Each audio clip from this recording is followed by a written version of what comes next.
Угостителите и вработени во овој сектор на банките и должат речиси 100 милиони евра. По долгото неработење и катастрофалната состојба која ги води во масовни банкроти, од денес тие имаат нова иницијатива.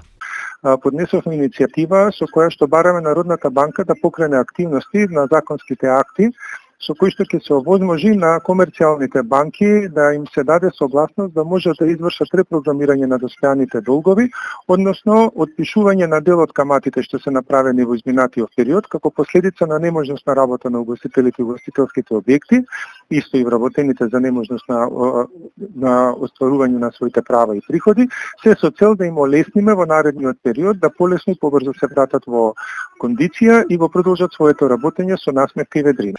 Ланската владина уредба за репрограмирање на долговите заврши.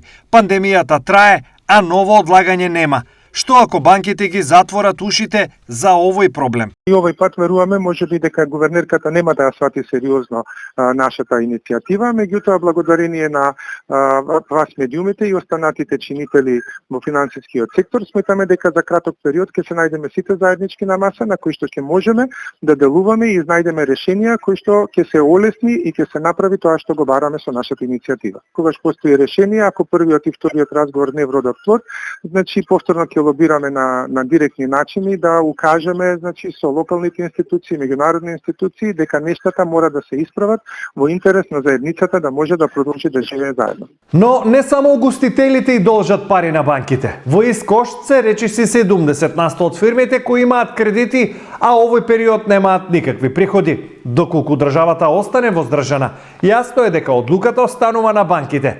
Колку и во кои случаи ќе бидат толерантни, ќе одлучуваат тие.